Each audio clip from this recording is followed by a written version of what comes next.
What's she saying? Believe it or not, she's downstairs. Believe it or not, we're live.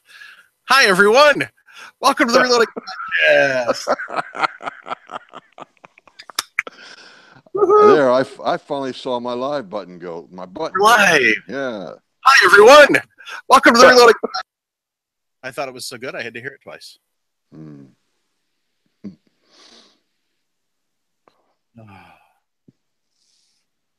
Awesome. So, welcome to the Reloading Podcast. You're on the Firearms Radio Network. So, I kind of mentioned this a couple weeks ago, and I owe Travis out in Idaho a real big, huge apology, because I've been kind of a putz. So, Targets has been very nice and actually above and beyond in supplying some of us with some awesome steel targets and some awesome paper targets. And he is the preferred target supplier of the Reloading Podcast. And what that means is, while we don't have an official sponsorship contract with Travis, what we do is we are recommending him and his targets to everybody and everybody. And that is a personal recommendation from using them. Not just, the fact that he sent me freebies, because lots of people send me freebie crap. Most of it's crap. And so nobody ever sees the light of it, because most of it's not really truly reloading stuff. But Travis kind of goes above and beyond with his quality control. It's some amazing stuff. If you've seen a couple of Jason's videos, you've seen some of his shooting. Jeremy shot the gong a few times. My favorite target actually is his stand-up. I don't even know what it's officially called, honestly. But if you go to Buckeye Targets, I'll have the link in the web or in the notes. But if you go to Buckeye Targets, you can go to Facebook. He's got a great Facebook page there. He's on Instagram. Just some awesome targets. So the one I like, it's got a great base to it. It's an 8-inch, I think, round on and it's got you just use a 2x4, so you can change the height on it. It merely makes it adjustable. One of the things that Stan and Carl just absolutely rated of SX3 podcast, and formerly of the Gun Dudes, as Buckeye Targets is a sponsor of theirs also. And actually SX3 is an official vendor of Buckeye Targets. So if you're looking, Buckeye Targets is the best place to go on the web. But otherwise, if you're in Utah, stop by, say hi to SX3 Target or SX3 Shooting Supplies, and they actually stock Buckeye Targets in stock. So, but one of the things that he is working on redoing, and one of the things that Stan and Carl rave about, is their dueling tree. And their dueling tree is lighter and better quality than most of the stuff on the market already. And he's working on getting it even better. I was talking to Travis a couple weeks ago, and he is working on redoing it. So it's just straight BuckeyeTargets.com is the website URL. And you'll see a video, or you'll see a picture with some handguns and some ammo and a sweet holster, and then the paper targets in the background. But it's a steel challenge target is what it's called. So that's what it's labeled as, is a steel challenge. That's my favorite target. So, Mike? Yeah. Is it a rimfire target or is it a centerfire target? Centerfire. So it could take full pressure rifle, 30-06, 300 mag. It's 3/8 AR 500, so it'll take it. Yeah, you're not going to want to shoot it close. I've been shooting pistol rounds at it, so. Oh, you'll last forever doing that. Yeah. I've got a picture of it up on, I think, the podcast page on Facebook. But yeah, I've got quite a few rounds through mine. So it's amazing. Nice thing is you can shoot it anywhere from 10 feet to I was shooting at about 25 yards. And it's just nice and solid. The nice thing is the way that it hangs angling down, so it puts all the spall and everything straight down. But it's powder coated, so I mean, the first couple of shots, just to see what it did, I went up and took and wiped the spall and stuff off with my thumb. And for those of you who don't know, spall is the after effects, the little mess that's after a bullet slams into a piece of steel and kind of dissipates all over the place. They call that spall. I don't know who came up with the idea. I don't know where they came up with the name for, but at least that's the name I've been called, or I've been told to call it. So, but it directs it all downward because of the way, even if you hit the target at the top of the target, it still directs it downward. It doesn't ricochet back. So it's really nice. And I was shooting full metal jacket pistol rounds at it, as well as in 9, as well as some 40 and some just hollow point 9 and hollow point 380 at it. So plus 22, which, you know, that's not a big deal at all. But the fact that I was cranking 9 FMJs at it and it was all just going down, it was really nice. So. And you could put a tarp underneath it and have an easy way to collect lead when you're done. So there's a bonus. With a riddled tarp. Well, you know, minor detail. Plywood under the tarp. Yeah, exactly. That's exactly my next statement. Put a piece of plywood or OSB under it. You and your details. Why you got to spoil my fun all the time? Because you love me, Mike. Maybe. Do I have to? No. Oh, okay. All right. Oh, Jim. Jim's so sweet. Travis Buck is good people. I'll say that. Yeah, definitely. Yeah, absolutely. Great stuff. I love their paper targets too.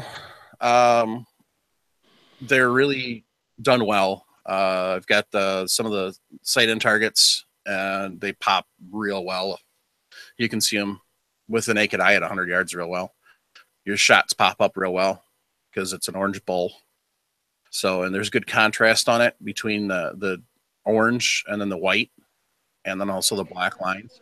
So it really shows up well. Most, you know, some of those sight-in targets you get, and at 100 yards, you can't really see squat unless you're, you know, really zoomed in with like 20 to 60 power. You can't look at your, you know, your normal 3-9 scope, and you can't really see squat. So you really need to be able to walk down there. And well, yeah, it's only 100 yards. But if you're on a busy range, you're not going to get much chance to shut the range down. So that means you're going to take your 5 sight-in shots, and if you don't have a spotting scope, then you're going to wind up waiting. Well, that's one of the things I didn't have to worry about with Travis's paper targets. So, and one of the nice things is, I got to find it. Sorry. Ah, come on, darn apps. So, the paper ones are really nice. They've got the IPSC style paper targets. They've got a single bull sight-in, a multi-bull sight-in. Then they've got a diamond. Then they've got your standard human silhouette with the X ring, you know, at the 10, you know, dead center at the heart. And then they've got a human vitals target, which would be self-defense practice. So it's got the head, the spine, the heart, the lungs, and the pelvis, which is actually, if you do any decent amount of self-defense training, you're going to find out the pelvis is actually a really important spot to try and shoot, because if you put a round through somebody's pelvis, that's going to slow them down a whole lot, if not stop them. But this is a reloading show, not a self-defense show. So, and where to go, where to go, where to go, where to go, where to go. And they're always come up with new targets. I know he's got a couple of super secret squirrel stuff that's in the works. But, all right. So what I was looking for in killing time with. So if you go to BuckeyeTargets.com and BuckeyeTargets.com only, and you put in the coupon code reloading, you get 10% off and free shipping. So definitely worth it. and it's just great guy to deal with. Great quality product. Everything's powder coated, so it holds up well. It's not just a cheap Krylon spray job. And good quality stuff. And some of the nice thing is with the steel, he really really takes the time to make some decent stuff. And he's got everything from just a little popper to different sized gongs.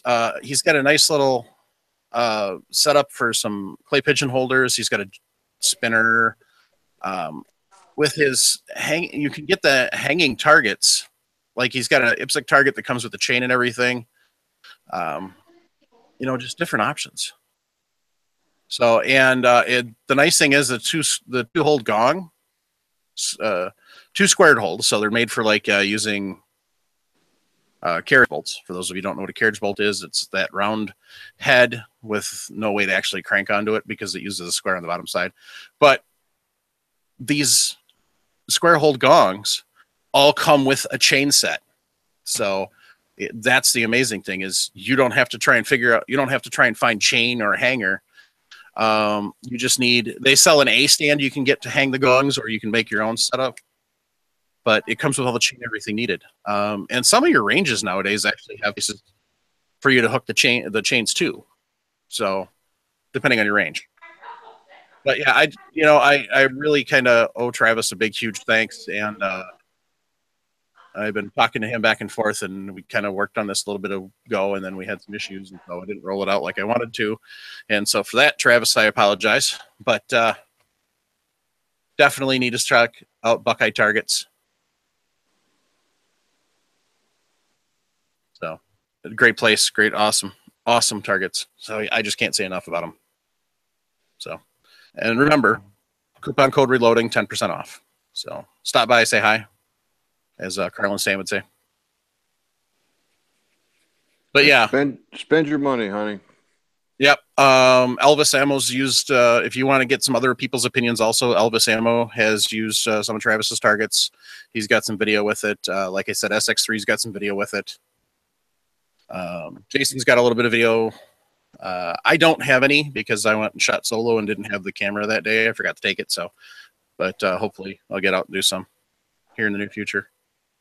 Because the last time I had a chance to go shooting was during deer season, and I decided I didn't want to be one of those dicks that shows up and does a bunch of noise making when people are trying to hunt deer.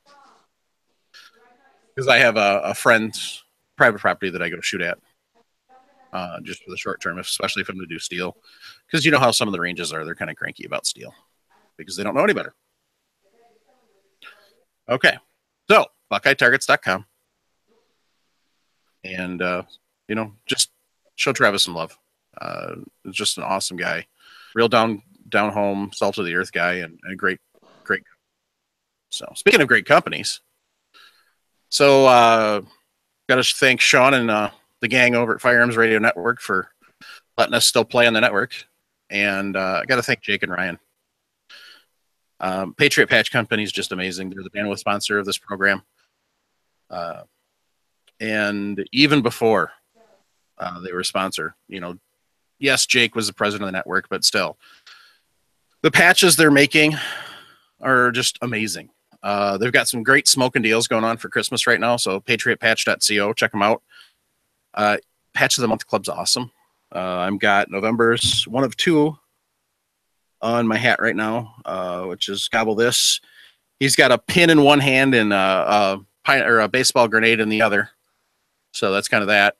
The other one that came for November was actually a Black Friday homage with a shopping cart full of fun toys. So Christmas is coming up, and the Christmas patch or the December patch is awesome again.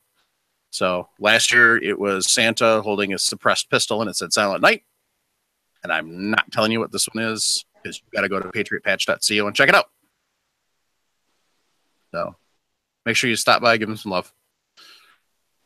And if you want to be a Patreon of us, then, and I'll tell more about that towards the end of the show.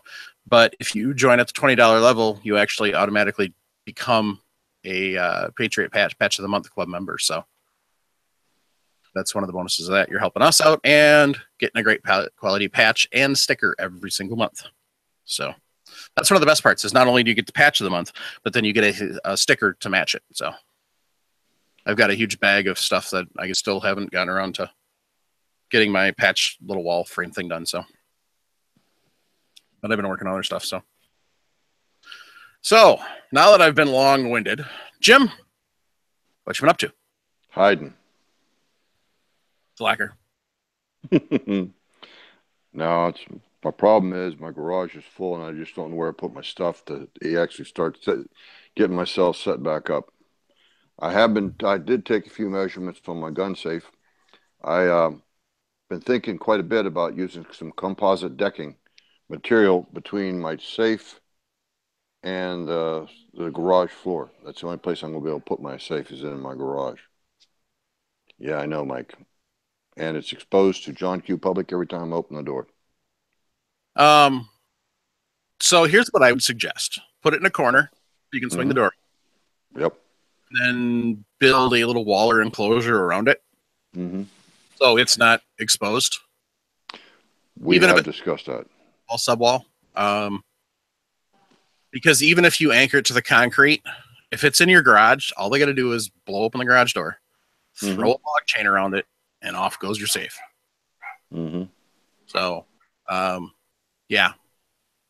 Don't recommend it, but if it's the only thing you can do, then it's the only thing you can do. So, if you saw my house, you'd understand. It's just there's no way in the world this old boy is going to get that safe up these steps. Yeah. Check with the moving company. That's not a bad idea. Usually you can get moving companies to come and move them for pretty cheap. It may cost you like $50, but $50 to get it in the house is going to be, and where you want it is going to be a lot cheaper than if you have to try and file an insurance claim to replace it. Or better yet, if you had to have something repaired while you were trying to move it. Yeah. Like an elbow or a blown knee or a hernia or whatever. Good idea. Good idea. Yeah. Yep. So don't tell them what's in it. Just say you got a safe that needs to be moved and see what they charge. Good idea. But, well, that where I would put it in that case, it's interesting because that would be on a outside wall. Yeah, usually they'll move it and set it up in your house for you too. I know quite a few people have done that. Actually, what is it, Fort Knox or Liberty? One of the two actually has contracts with local moving companies, so when they sell them, they'll move them into your house for you. I think both of them do, really. But yeah, you should be able to find somebody that'll move it for you. Sounds good. Sounds real good.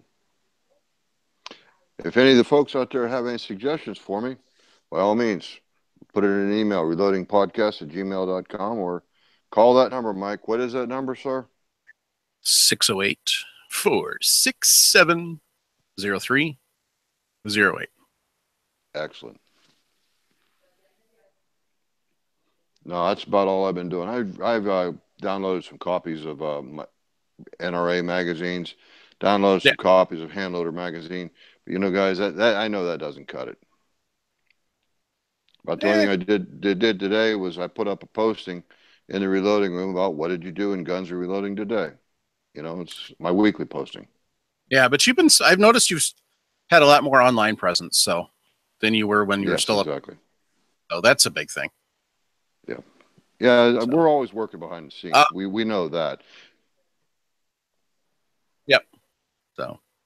So Marine Tanker 87 says, how's it going, guys? Closet Gun Nut says, everybody loves Jim. Not, and then gave you a wink. And then when we were talking about their vitals target from Buckeye, Marine Tanker said, yep, we trained for the T-box and the pelvic region. If you don't know what the T-box is, you need to get training. I do. That's all I'm going to say on that. So good one. And some trainers call it different things. Credit card. If you carry a firearm for your protection, and you had basic concealed carry, and I don't care if your state supposedly has 16 hours of training requirement. If all you've taken is your basic concealed carry class training, you need more training. Whether that's through Rob Pincus's IDE, or the best thing is honestly get to a live class. I haven't done that yet. So I'm just as guilty as everybody else, but I know I need training. So that's the important thing. Because when you know you need training, then you know you don't know everything. And a lot of times in life, it's knowing that you don't know something that is the key, or knowing what you don't know will make the difference. So, it's a lot of different things. And, one of the things that I was listening to the other day, we're talking about going through concealed training and some of the stuff you pick up. One of the things is when you walk into a restaurant, do you look and see how many ways are out of there? When you walk into a building, do you try and figure out, okay, how can I get out of here the fastest way possible? Is that something you subconsciously do? I do. When and another thing is First Person Defender from Gun Talk. There's 3 seasons now, I think, all on YouTube. And what this is they do it with, I don't remember the trainer's name, but he's a trainer out of Ohio. But what they'll do is they'll run people through scenarios. And then after they've run the person through the scenario, they'll go back through, train them up, and then show them what they should have done differently and run them through the scenario. It's amazing training. It's an amazing video series to get just for free, just by watching on YouTube. It's done very well, and it makes a lot of sense, and it'll teach you a lot. You'll find out a lot of crap that you didn't realize you didn't know. So is it a substitute for training? Not really, because the big thing about training is having a trainer watch you. Because unless you're videotaping yourself when you're practicing all this crap, it's not going to help. Because you don't know what you're not doing right or what you're really doing wrong. Because just you're not doing it right doesn't mean it's wrong. But there is stuff out there that's done that is just wrong. So definitely get yourself some training with a trainer. That's kind of the really important thing. So, besides, if you're going to go train, if you're comfortable with your reloads, then it gives you an excuse to shoot more reloads. So, but check with your trainer, because some trainers don't allow them. Because even though we know we make great ammo, the idea behind the training is their thoughts are they want to eliminate any variables, and they don't know your loads personally, so they may not allow them. Even though most of the time, most of our loads are actually more quality and going to work better than some of your factory loads out there. So, but just realize that shooting at your square box range is not training, regardless of whether you're practicing draw or not. It's practice. That's all it is. So if you're practicing bad habits to begin with, you're just reinforcing those bad habits. And that's my rant for today. So, I'm going to put a poll up in the Reloading Podcast group. So, for those of you listening, check it out. Oh, and by the way, Johnny Mac says Handloader is a great magazine. Oh, so yeah. You get kudos. So, yeah, check out the long range article by Dave Scoville, I think it is, or Rick Jamison, one of the two. Check out the long range installment, the second installment of the long range article in Handloader magazine. It's a good one. Yeah. So on my rant, Marine Tanker 87 asked, are we getting back to the don't carry reloads for self-defense? Okay, so here's the bottom line on that. Do it. If you want to carry hand loads for self-defense and you trust them, that's your prerogative. I'm not going to tell you yes. I'm not going to tell you no. I'm going to tell you that if you have a sketchy case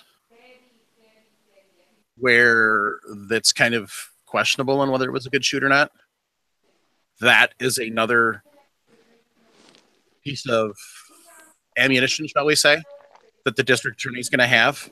That factory rounds weren't enough. They weren't lethal enough. You had to make your own. Does it really make a difference in the grand scheme of things if you've done everything right, crossed your T's and dotted your I's? No. So, that's one of those things. Depending on who you ask, some will say yes, some will say no. So that's kind of one of those.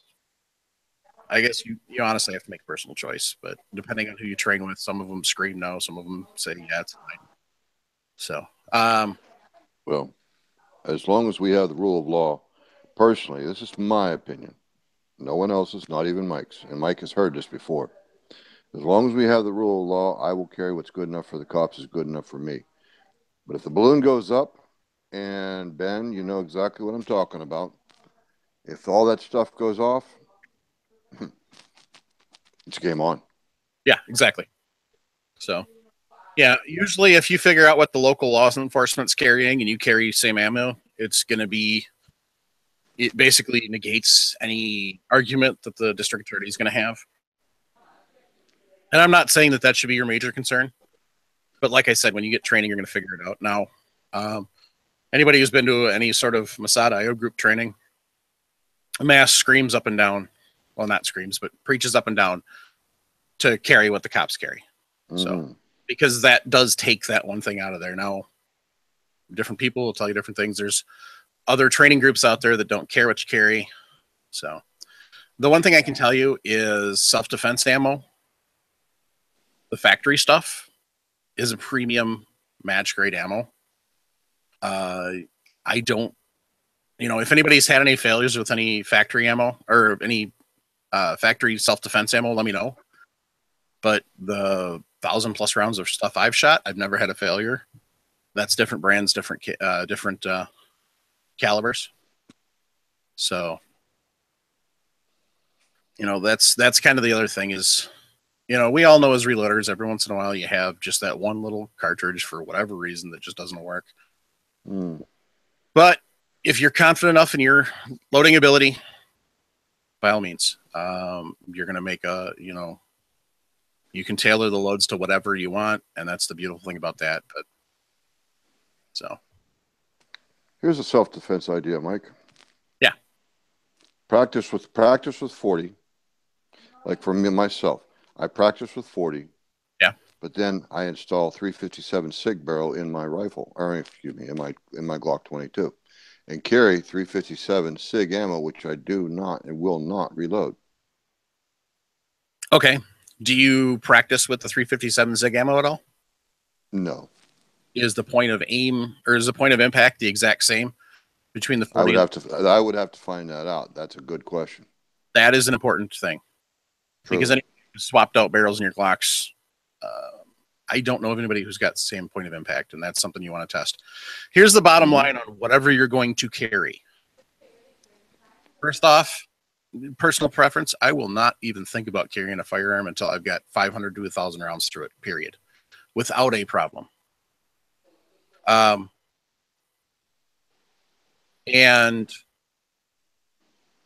self-defense ammo gets expensive to run that much, so I don't. But I will run at least a couple magazines through just to make sure it feeds, because not every ammo will feed in every firearm. So you got to make sure. Trust me, you don't want to find out that particular brand won't feed through your firearm and run flawlessly when you're in that situation.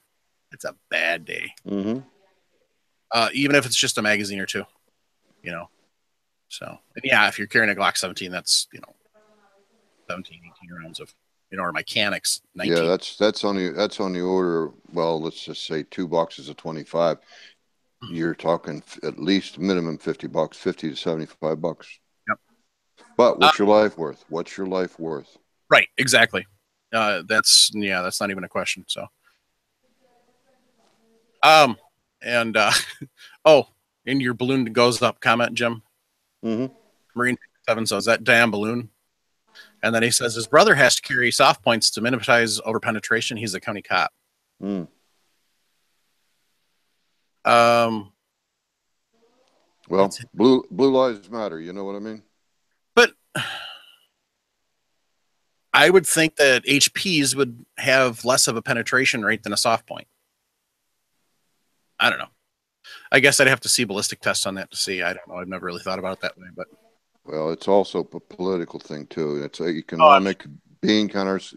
They all make decisions like that because the officers have to practice with what they carry, and expenditures are definitely an item.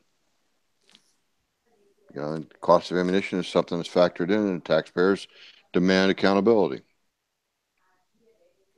So, Yeah, and Closet Gun Nut said, Jim, why do you carry 357 SIG and not what you practice with?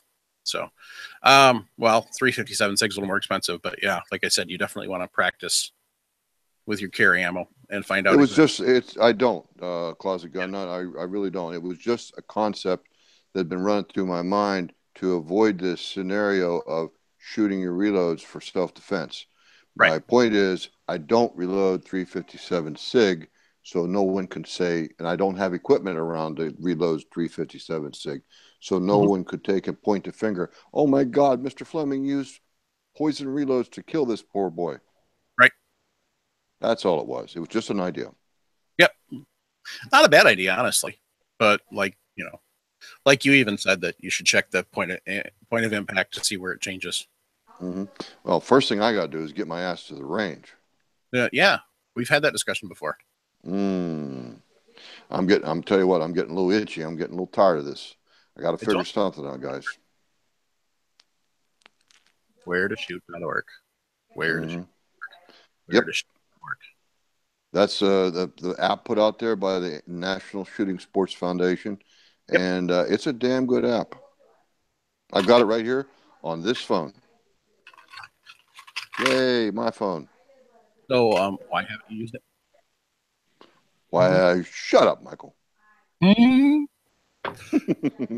Hey, I got to do a shout out. Yeah. Hey, hello, Ricky, my young friend. He's getting interested in listening. He's really tickled. He's real tickled with the last shout out. Awesome. We love new listeners.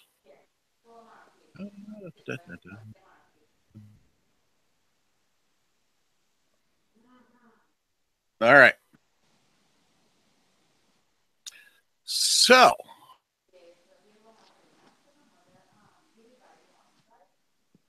we kind of really got off the rails on this show real quick. Mm-hmm. Didn't really get a chance to talk to what I've been doing. So, a little bit of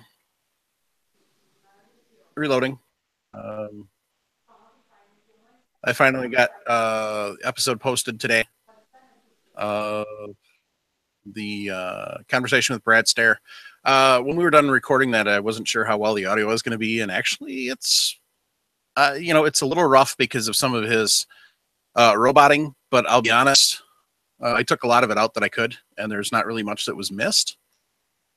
But to be honest, the recording actually was a lot better than what I was listening to. So I was kind of happy about that. So one of the questions that we've gotten is, how long do you usually all tumble for? Guy uses crushed walnut, and he uses Wizard's polish. This is from the podcast group.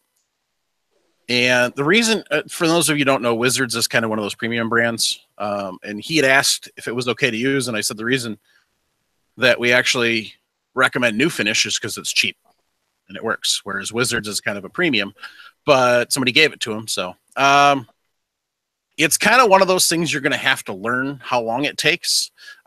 Stainless is a whole lot different than walnut, is a whole lot different than cork cob, and dressed up is a lot different than non-dressed because everything is a little different. So best thing to do if you're not sure, if you're just starting, is let it run for an hour and check it. Let it run for an hour and check it. Let it run for an hour and check it. Just keep doing that. I'll be honest. I probably let it run for 2-3 hours, and it's usually pretty good, unless I'm doing rifle brass. Just pistol brass is usually 2 hours. Rifle brass obviously takes a lot longer, depending on how much you put in. That's the other thing. If you want to tumble less, and you're worried about wear on your brass, which could be a realistic thing. I don't know if anybody's ever scientifically tested that. So that'd be something interesting to find out if somebody had. But the more brass you put in there, the less the brass can move around. And so the longer it takes to get it cleaned. So I've been known to tumble brass for 24 hours and had no adverse effects. It was accidental. I forgot to turn on the electric timer I use. 24 hours wasn't a problem. Yeah, and that reminds me, that's a great thing to do. is get one of those Christmas light timers. Yep. Set it for whatever you want to set it for. Plug your tumbler into that. Plug that into the wall or whatever you want to plug it into, and away you go. Well, with my new Lyman tumbler, I had to make sure I have a 3-prong plug on the side of the electric timer. And anymore, most of the timers you buy have the 3 prongs. But you know, just a consideration you want to think about. Yep. Just a detail. That's all, guys. So one of the questions I wanted to address tonight is from Steven Sternberg, and it's back to our old shot shell question. Given the fact that, you know, we're still kind of in shot, you know, goose and duck hunting for a lot of places. Turkey's coming up this spring, so you may be loading up your own spring your turkeys. Plus, you know, spring traps coming, and you might be loading up your own trap rounds. So his question, when loading shot shells, does the brand of plastic hull become a factor, or is it okay as long as it's all the same gauge? And so we had lots of different comments. We had a few comments and stuff. And I made a comment. I'd actually forgotten part of it. So lots of good advice in there. But the bottom line is, honestly, yes. I want to give him credit. As Paul West said, hulls matter. So I'm laughing because those exact phrase was running through my ears. Yep. So yeah, that pretty much nailed it right there. Is yes, hulls do matter. So a couple of things that you're going to notice is the major differences are whether it's a 1-piece or a 2-piece, and what that means. And actually, there's some out there that are 3-piece, but those aren't usually reloadable because usually those are a one and done. But what that means is that you've got your brass top, you know, where the primer is, and I am screwing it up with terminology, but whatever. Your head or whatever you want to call it. Case head. Case head. So you got your brass case head, or hull head in this case, and then you've got the actual hull. On some hulls, that whole entire plastic and where it attaches to the brass is all one solid, usually injection molded piece. In some, the sides of the hull are actually one piece, and then the base of the hull, where it attaches to the case head, is a separate piece. And there's going to be different recipes for each. And then there's other further funness with it. In some of the hulls, the wall is literally straight down all the way. So it's smooth, and it's the exact same distance apart at the crimp as it is all the way at the case head. In some, it's tapered. And actually, a lot of your trap loads seem to be tapered. At least the American-produced ones. Your Europeans, I think from my experience off the top of my head, a couple of those are straight. But this is, a couple of things you're going to have to learn as you're going through this, because you cannot use a wad designed for a tapered or for a straight hull in a tapered hull. It'll fit, but it won't fit well, and you probably won't get it crimped right. You may not even be able to get all your shot load in there. Let me ask you this, Mike. Yeah. Sorry to interrupt. No. You go ahead and finish your thought. So what you're going to have is the way that it fits down there, or the wad may jam in there and get stuck and not come out when the powder goes off. So now you're creating a pressure situation. And with something that is only designed to handle about 12,000 PSI, it doesn't take a heck of a lot to blow that hull apart. So. Okay, what were you going to say, Jim? Okay, the question I have is, remember, I come from a glass-making background. So the question I have is, why are the hulls tapered on the inside? I know it's a problem. I know the answer. At least I believe I know the answer. I would like to know what you and the listeners think about why are hull cases, shotgun hulls, tapered on the inside. You know what? I don't have a clue. I've just never researched it. Honestly, I just never really cared. I figured it was just another one of them stupid things that somebody did at one time and decided it was a good idea. So. Okay, well, I know that I believe I know the answer, but let's just take and see if somebody.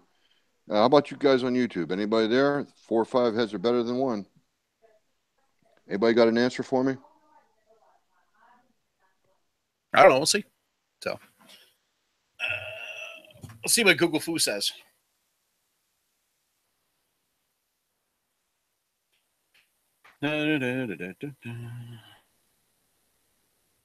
So while we're waiting on that, another thing with hulls is what type of crimp. And so let me grab. I've got one, and I need the other. So I think somewhere over here. Damn it. We're both here, guys. We're both here. Mike's in the middle trying to find something on one of these benches. Yeah, where it went.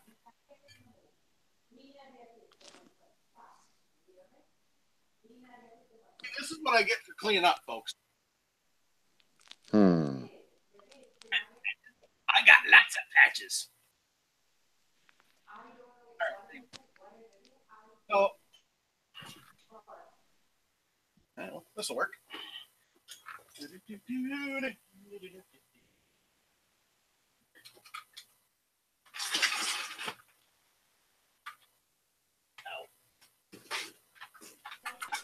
What are those patches for, Mike?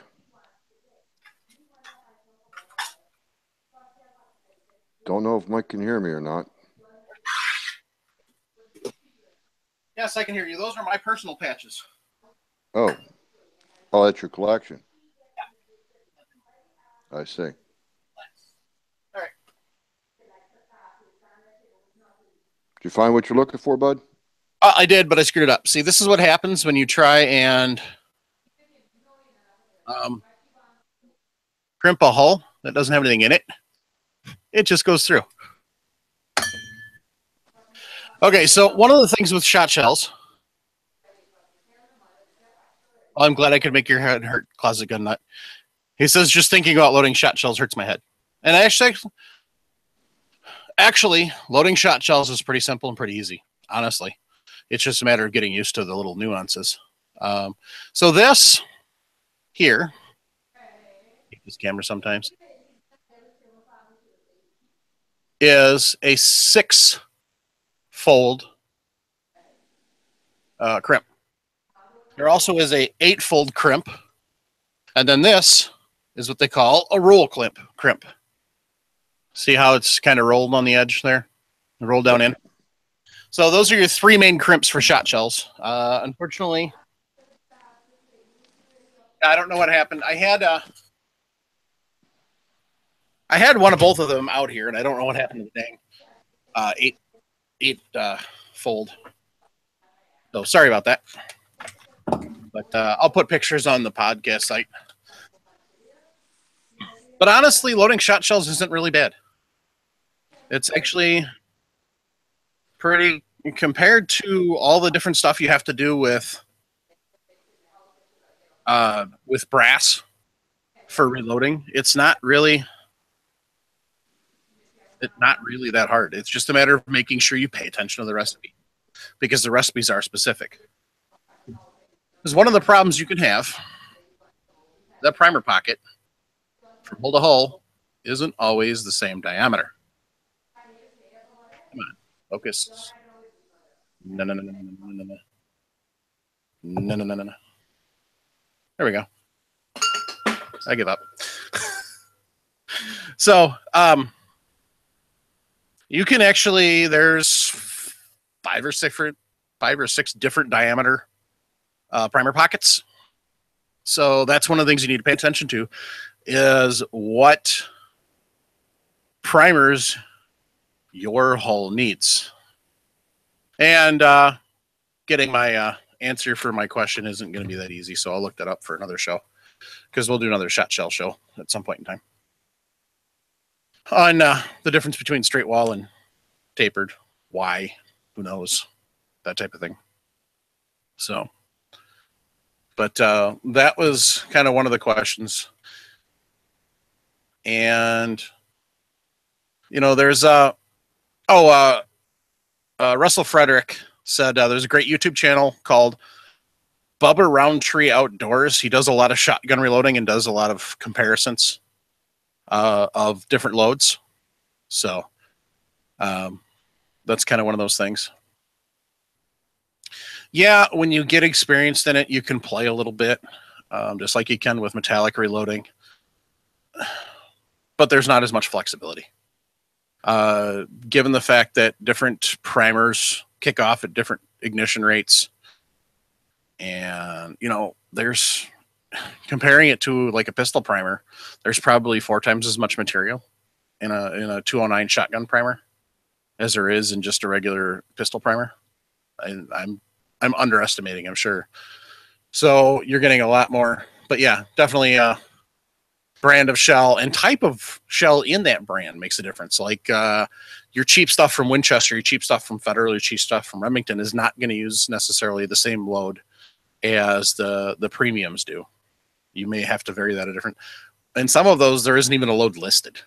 So because some of the hulls, either it's not worth it because you can only get one loading out of them, or they're not made to reload because of construction. They won't actually handle more than one. You know, some of your 2 pieces are like that, especially where they'll blow apart under a second load because they're only designed to hold together for one. Some of your really cheap stuff is out there is like that. So that's kind of one of those questions I wanted to cover. There is. I covered that one, and bear with us here. My computer wasn't cooperating, and it didn't want to play nice, so I didn't get a chance to make up the fancy show notes like I was gonna. Plus, yeah. Really? Okay. Yay for live video. Boo for Facebook being a pain in the ass. Okay. So, Closet Gun Nut said, "Gotta go, guys. Have a great rest of the show." And Jason's a slacker. You're dang right, Jason's a slacker. So, and then Marine Tanker said, 87, is it because straight-walled hulls are able to hold more powder for hotter loads, like when AA is tapered and more cost-efficient? Or maybe it's an engineering reason, like a forcing cone for the wad to begin its travel through the inside of the hull. Those are all very good possibilities, but I'm not sure. So, but yeah, definitely a tapered hull isn't going to hold as much powder as a straight wall. That's going to be one of those. I agree.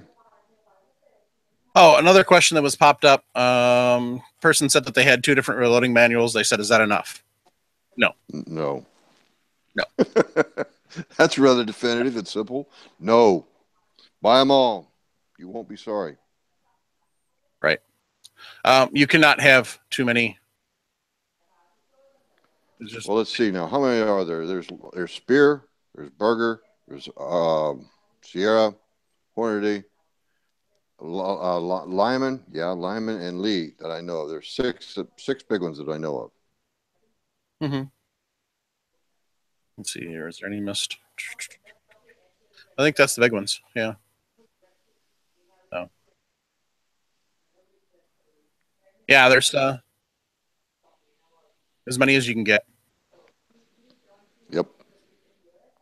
And if most any bullet manufacturer is going to have a reloading source of data available, there's all kinds of websites, and it's like, let's not even go there. That gives me a headache alone. Just all the different websites that there are with reloading data. I get mine. I just renewed my subscription. That's one I could tell you, Mike. I just renewed my subscription for loaddata.com. $35 a year. Nice. And that's well worth it. And that they actually have the data from everyone. Yeah. Hundreds of thousands of recipes, literally hundreds of thousands of recipes. And sometimes some of the recipes for the caliber, let's just use 5.56/223. I would bet you they have 200,000 recipes for that caliber alone.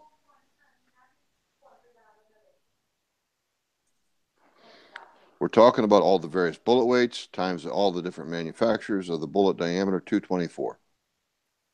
and all the possible, then times the number of powders that there is made. So it's like it becomes geometric. Yep. So somebody asked about consistency with powder dispensing. Mm-hmm. They did not have a powder baffle. If you do not have a powder baffle in your powder thrower, get one or make one. You can make one real quick and easy with an aluminum pop can and a pair of tin. So The only bad thing about doing that is it will probably scratch the inside of your powder measure. But if you leave it in place and you never move it, it's not going to be an issue. I just sand it. No, seriously. Seriously, you just get like some 600, 800 grit sandpaper, and you take your aluminum before you put the crimp bend in it. Mm-hmm. For those who don't know what a powder baffle looks like, basically it's like a tin roof. It's just little Exactly. this. So, and then it's going to be a round circle, and then on the I don't know, usually on the fold, right on the ends of the fold, is you take and make a little 3/4 moon out of it, and it helps the powder flow in better. Basically, the biggest thing is it's going to help be consistent into the actual measuring chamber. Right. The down pressure of the weight of the powder is going to be held to be exactly the same. You're right, Mike. It's not going to change whether your dispenser's full or empty. So that's the biggest thing for that. So definitely make one. Yeah, like I said, just take some 800 grit paper, sandpaper, and you rub the aluminum on there before you actually put the fold in it. And you do your cut first. Hi, climbing microphone. Wait a minute, that might be better. Hey, everybody, let's take a vote. Does this look better? Yep. Or is this? Nope. Oh, I said everybody. I guess you do get a vote. Dang it. We have faces made for radio. Yes. All right. So we have a question from Mr. Awesome Glock. Do you anneal? How do you it? How do you do it? And what do you think of the salt bath method? Jim, have you heard of the salt bath method for annealing? Are we talking about getting it molten salt? I do not know. So Please ask that gentleman. He probably heard me. But a salt bath, that's pretty hot. Because really, guys, we're talking about annealing. Number one, we don't bother with annealing handgun brass. Number two, yes, we move up to rifle, and yes, you can. Excuse me, I have to clear my throat. And yes, you can. What you don't realize is people over anneal the case.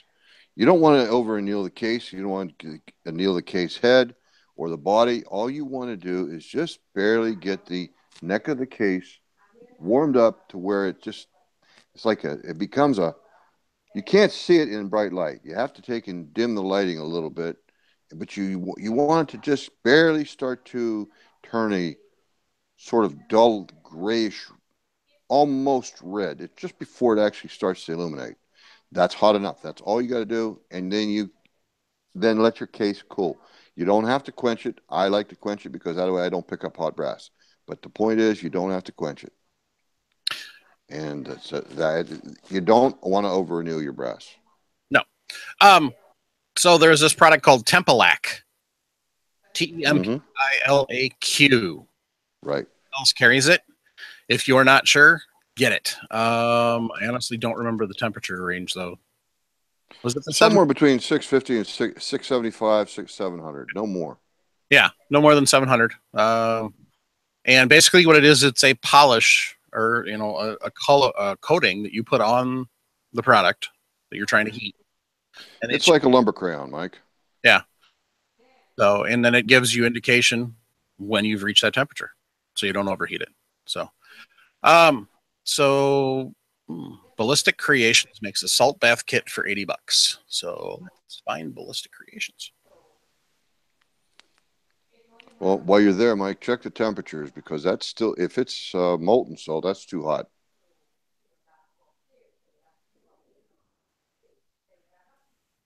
Yeah.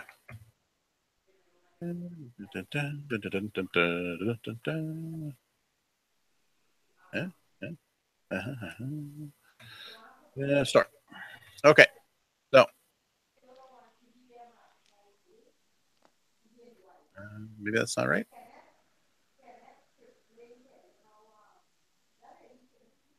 I don't think that's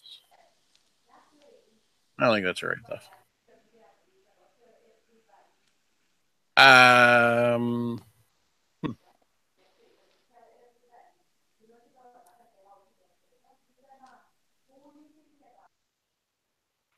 I hate silence. Sorry, folks.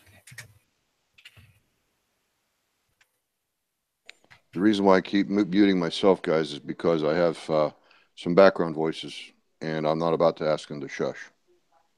Oh, it's Ballistic Recreations. Aha.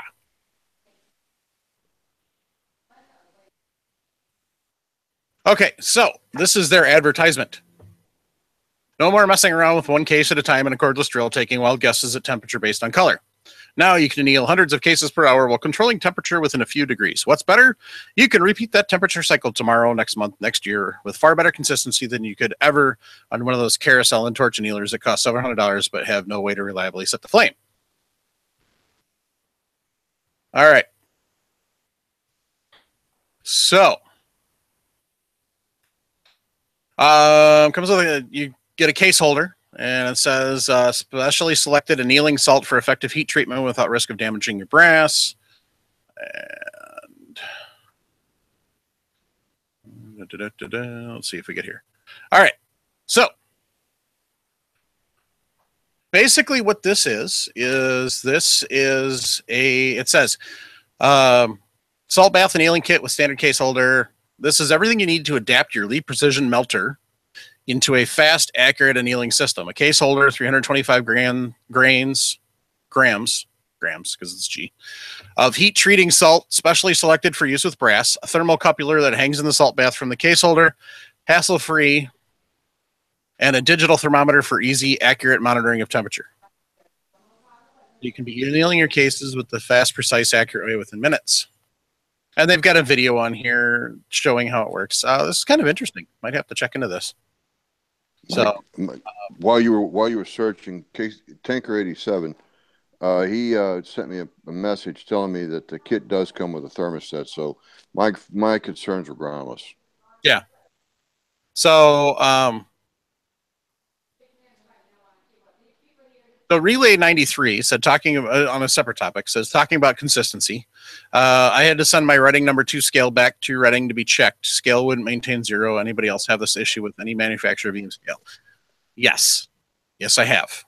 So, yeah, sometimes you do have to send them back in. I actually got one at a garage sale, actually a Reading scale, and sent it in and got it all nice and taken care of. So, it's very common, honestly, especially if they're dropped, smacked, banged. If you, as the age and if you don't keep them clean, there's lots of different things that can cause them. Different surfaces you set them on. So yeah, it's honestly not that uncommon for a mechanical scale to not maintain 0. Here's a thought. My RCBS 1010. Yep. It has a V, a 45 degree or maybe a 20 degree V with a 10 degree taper on the beam. So basically, there's a little bit of room in there. But the point is, if you leave that open and uncovered, dust can get in that particular channel where the beam actually bounces on a knife edge. Yep. And that dust, after a while, especially with someone who's been around as long as I have, that dust can build up and create interference to the beam and actually create wear, which would dull the knife edge on the beam balance edge. Shut up, Mike. I didn't say anything. Yeah. You said it for me. Yeah, well, you're a dog too, you bum. Hell, it's nice when I don't have to make a wise. Yeah, we don't have that slacker Jeremy rolling around to tear me up. Yeah, I know. So yeah, scale was a year old. It's still entirely possible. So, well, Reading makes good stuff. We know that. I've been in their beam scale room. Yeah, and it's like, Mr. Sharpless actually asked me not to touch anything because everything has to be just so. Yeah, and that's the thing is these are all precision instruments, and it really doesn't take a heck of a lot to whack it out or to knock it out of whack. So. Nope. You know, it could have been, you know, if you put them back in the box every time, or you take them out and put them back, take them out, put them back. It could have been something as simple as that. So, Yep. Or, you know, got some dirt or dust or grease on it, or something stuck on the pan, something stuck on the holder for the pan. Or even go the other way, maybe lose some of the plating finish that might be on the pan. Right. So, you know, there's lots of different things, and those scales do have adjustability into them. Some of them do. You can actually do an adjustment and stuff.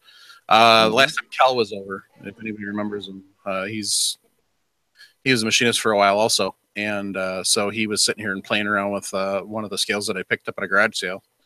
I just hadn't bothered to mess with it, so he was sitting here playing around with it and got it re-zeroed. So, you know, most of your scales do have adjustments. So, but yeah, you know, it's not that uncommon, especially if you think of how many thousands and thousands of scales are produced every year. But that's one of the things they, yeah. He said, Redding was very nice to me. Dust is probably my enemy, like Jim said. Yeah. That's one of the problems that I've had with mine. I mean, if you look at the iPod right here, that's been sitting on here for a week in my garage. Look how much dust is on it. So. Well, you drive vehicle in and out of that every day. That creates dust all by itself. Yeah, my wife's car's kind of dirty, so yeah, she brings lots of dust in and leaves. You know, as leaves float across, they break out, and you don't even see it. So yeah, it's not hard to collect a bunch of dust. So, best thing to do is take and get like a cheesecloth, or not a cheesecloth, but a flour sack towel that you use for dishes.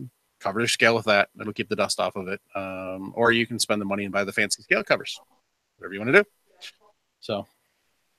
Camel hair brush in the V channel would probably help a little bit. Oh yeah, not. Don't use one of those air dusters, those cans, because that's just going to throw more dust. No. Yeah, you're going to clean it off temporarily, but it's just going to resettle somewhere else. So just make sure you. Yeah. Sorry, Mike. Go ahead. I just. I apologize to the gang. I keep wanting to get that point across about the camel hair brush. Yeah. I'm done. Hey, Jim, do you think a hair brush would work well? No. Okay. I don't know. Here's one for you, Mike. I heard a birdie celebrate one with me, so yeah. All right. So yeah, camel hair brush, and you know, get a microfiber works great for dusting. So if you get microfiber cloth with you, then you can, you know, wipe the beam down, wipe the pan down, and the pan holder, the little wire that holds the pan, because when you're talking tenths of a grain, it doesn't take a heck of a lot of dust to add up to actually start affecting that a little bit. So let me ask you guys this, and that includes you, Mike. Have you ever taken a brass clipping or trimming that you trim off your cases? You ever take a little piece of it, about maybe, I don't know, 1/10 of an inch long, throw it on a scale, see how much it weighs? No. Can't say that I have. Try it sometime. Try just picking up a little bit of sawdust. You would be surprised. A pinch of sawdust, the size of an old-fashioned hat pin, that weighs about half a grain. I wouldn't be surprised. So Johnny Mac's thought on why they have tapered versus straight wall on the shot shells. So the pellets don't smash into one another on ignition. Pellets need to retain their shape. Just a guess. Nice thought. I understand where you're going with it, but usually the taper is down towards the case head, not up towards the.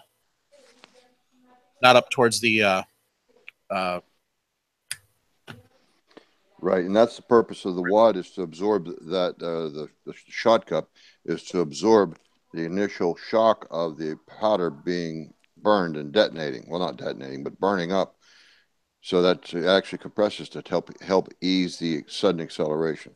Yeah, I'll do a video here sometime, or a Facebook Live thing or something on loading shot shells, and we'll do that some night. Show everybody what the process is to go through and load a shot shell, and all the different parts and components and stuff like that, and recipes and stuff like that. So I'll post that in advance so everybody's got a chance to watch. So, but the nice thing is you do Facebook Live and it hangs around for a while. So, Yeah, just make sure you're wiping stuff down, keeping stuff dust free because dust occurs whether you see it or not. So, but so What episode is this, Mike? Or will it be? I didn't hear you. 183. Thank you, sir. So, folks, wanted to take time to thank everyone who tunes in and listens, whether it's watching us live or whether it is when we turn this into an audio podcast and throw it up on the web. Greatly appreciate it. I want to thank everybody who swings by Brownells or Amazon via the affiliate links on the firearmsradio.tv/hyphen. Wait a minute. See, I went into radio voice and screwed it all up. That's what I get for going to radio voice. For all of those who go to firearmsradio.tv/reloading-podcast and clicks the Amazon or the Brownells affiliate link. Doesn't cost you any extra money, but it does cost a little extra time. So we greatly appreciate that. So, we do have a review. It was from Rich Lab, and just, that we read all reviews. It was 3 stars. It says, guys, come on. And it said review. A lot of knowledge here, but good Lord, tough to listen to. Horrible quality audio, distortion, background noise. Listening to 117 right now, the guest, Phil Massaro, is clearly trying to fill the silences as the 3 hosts are silent. Actually, uncomfortable to listen to, too. Joe Rogan to do a podcast on his iPhone in a moving car sounds much better than this. So, to be fair, Joe Rogan also pays a heck of a lot of money for editing. So if you listen to his actual raw, uncut, it probably sounds just as bad as we do. But also, Joe Rogan's by himself, so it's a lot easier. If you can manage to pull off a one-person podcast, you're going to be a lot easier because you're not waiting for somebody else. Because you can listen to Joe. We step on each other quite a bit, and so that's what some of the silence is. And when you have a guest, you really give a little extra silence. So probably a lot of that was editing. And that was 70 episodes ago. And I've definitely, especially with the sound problems, learned a lot more about editing and put a lot more effort into it. So someday when I'm rich and I have time, we'll send all the old stuff out and get it all properly paid for editing and make it sound a lot better. So, but I do appreciate the input, and the input that we've been getting has really helped. So, Tony Sirocco asked, Mike, how's it working normal daytime hours? It's kind of nice. It's weird getting done and then coming home. The kids are adjusting to it because, Dad's home now. So that's kind of fun. But yeah, it's nice. I wasn't sure really. I like the job, so the job's fun. But I wasn't really sure how adjusting the daytime hours was going to go, but it's actually gone pretty well. The nice thing is with the part-time job for a quick trip, I was up in the mornings most days anyway. So, yeah, it's overall pretty good. So, the questions we had tonight, a couple of them came from the Reloading Podcast group on Facebook. We have a Reloading Podcast page, which is just the show page. And then a couple months ago, Jim created the Reloading Podcast group. The difference between the two, group has privacy settings so we can adjust who can see what. And you can post stuff in there. So if you have friends and family that are freaking out about, what you're doing or what you're saying, and you don't want them to know you're gunny, but you want to be able to answer your questions, join the Reloading Podcast group. So, most of us hosts are in there from time to time or all the time. So, you can post questions in there and stuff. We'll answer them on the show and all that stuff. If you have questions you want answered on the show, send them to reloadingpodcast@gmail.com or 608-467-0308. Jim, you got any shout outs? No, I just wanted to say hello to Ricky again. That's all. Okay. All right. So I wanted to say thank you to all of our Patreons. Yes, Patreons. For those of you who are listening to the show and haven't been for a while, we actually changed a couple months back. Jake Challand, who was the mastermind of this whole entire thing, started this show as well as many others on the Firearms Radio Network.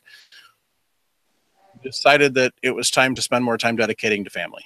And so that was the first thing to go. He sold the network to Sean Heron, who is the driving force, one of the driving forces behind We Like Shooting and the whole We Like Shooting brand. And so one of the transitions we did is we got rid of the pledging system, which was kind of done in-house, but it was through a crappy company that was doing it for us, and just switched over to Patreon.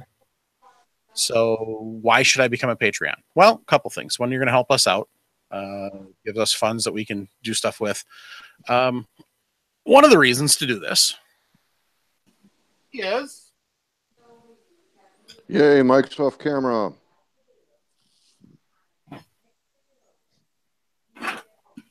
You can take that money and buy stuff with it. So Rock Trucker Master Reloading Kit. Yep. So this is going to be used for testing. Then we're giving it away.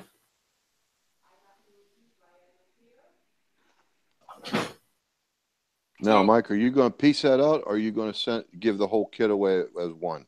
No, I'm going to piece it out. Okay. Yeah. That's better. That's more fair. That way we spread the wealth, shall we say.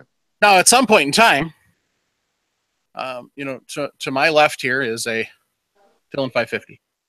At some point in time, when we get off Patreons, we're going to test something like that. We're going to give it away. So for as little as $5 a month, you could have a shot at a reloading press or a scale, different things, different equipment, that type of thing. So we're going to, because the problem with reloading companies don't like to give stuff out for testing and evaluation. You all want to know, does this thing really work? Does it not work? We want to be able to tell you that. Unfortunately, the only way to do that is actually buy the products. Some companies are nice and give us at a discounted rate. Some don't. But what we're going to do is we're going to continue to test stuff. We're going to shoot video and stuff. And put the videos out there for you all to see on our YouTube channel. And also, then we're going to turn around and give it away to the people that are actually giving us money to be able to enable us to do the testing. Now, we realize not everybody can. So we're grateful for the people that can. But that's one of the kickbacks is, then you're going to be eligible for contests. So that's kind of that. And our current crop of Patreons is Mr. Anonymous, Mark H., John C., Mark K., Shane D. Oh, wait a minute. That's wrong. Dagnabbit. Hold that thought. I guess I didn't fix it there. As the folks from Guyana say, stick a pin. Stick a pin? Stick a pin. Hold that thought. Aha.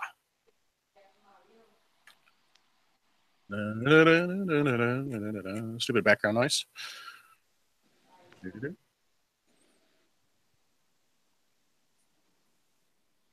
Come on, computer. All right.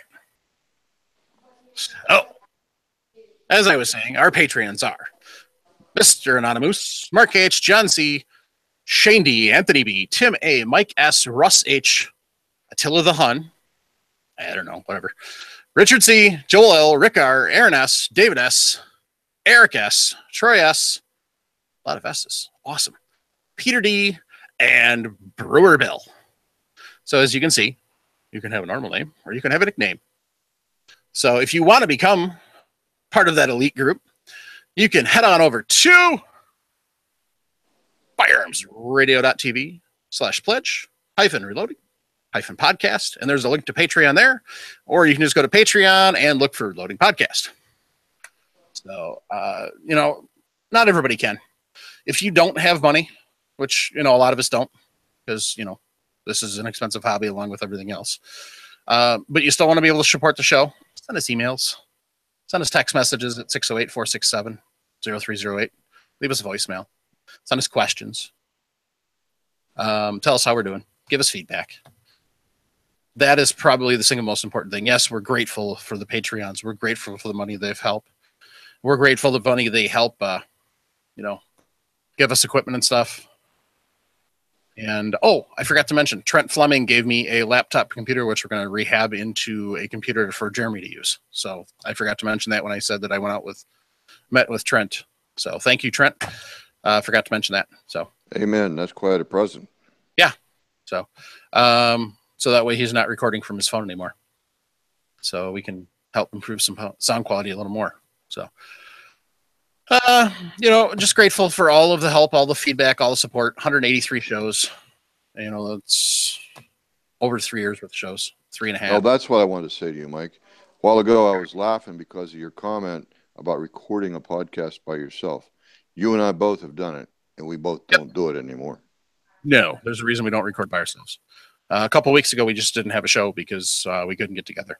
So, Jim's done them by himself. I've done them by myself. They're not pretty. There are people out there like Joe Rogan and then a few others that can pull off the solo podcast. It is a special talent. So, Rex says, thanks for the show. And I say, thank you very much for listening. So, like I said, any feedback, reloadingpodcast@gmail.com. You can find us on Facebook. If you go to firearmsradio.tv/reloading-podcast, you can find a list of all the shows. I'm working on a way to share it through Google Drive and also through Dropbox, so I can actually have all of the old issues. So just want to say thanks to everybody. And Jim, I'm just going to cut the sign out in for the audio. So what? I'm just going to cut the sign off in for the audio. Oh, okay. So for now, everyone, bye. Yep. We'll see you. See y'all. Have a good night. Thanks.